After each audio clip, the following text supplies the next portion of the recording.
Hay algo que muchas personas subestiman, y es el poder de tener un fondo de emergencia, porque cuando tienes un fondo de emergencia, tienes algo más valioso que el dinero.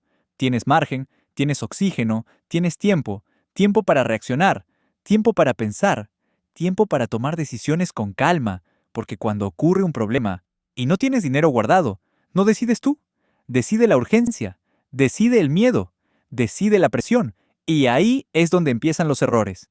Un fondo de emergencia no es solo dinero guardado, es tranquilidad, es control, es la capacidad de decir que no cuando algo no te conviene, es la capacidad de negociar sin sentirte desesperado, es poder rechazar un trabajo que no te gusta o que no te paga lo justo, porque sabes que tienes respaldo, pero cuando no tienes ese respaldo, cualquier problema se vuelve una crisis, y no contar con un fondo de emergencia es uno de los errores más grandes que cometen las personas. Déjame darte algunos ejemplos. Imagina a alguien que quiere emprender, que está cansado de trabajar para otros, de cumplir horarios, de recibir órdenes, y decide montar un negocio, pero como no tiene ahorros, pide un préstamo al banco para empezar, compra equipos, paga arriendo, e invierte en mercancía. Y aquí está el problema. El negocio ni siquiera ha abierto, y ya empezó perdiendo, porque la cuota del banco no se detiene.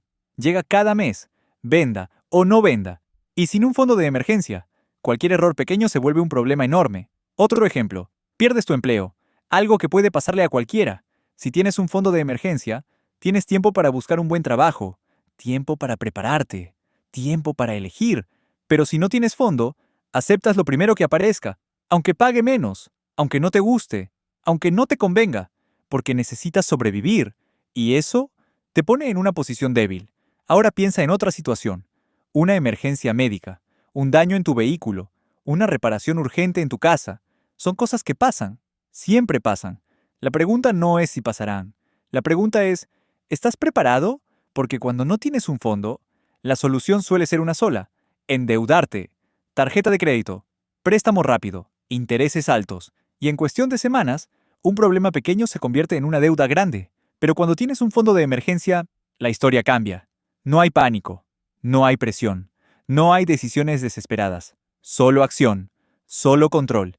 Y eso cambia completamente la forma en la que enfrentas los problemas. Un fondo de emergencia no te hace rico, pero evita que te vuelvas pobre. Evita que una mala racha destruya todo lo que has construido. Por eso muchas personas fallan no porque ganen poco, sino porque no tienen margen, no tienen respaldo, no tienen tiempo, y sin tiempo, las decisiones suelen ser malas. Por eso, antes de pensar en invertir, antes de pensar en emprender, antes de pensar en crecer, debes pensar en protegerte, porque la base de unas finanzas sanas no es ganar más dinero, es tener estabilidad, es tener respaldo, es tener un fondo de emergencia que te dé tranquilidad. Porque al final, no se trata de evitar los problemas, se trata de estar preparado cuando aparezcan. Si algo de esto te hizo pensar, suscríbete y dale like. Nos vemos en el siguiente video.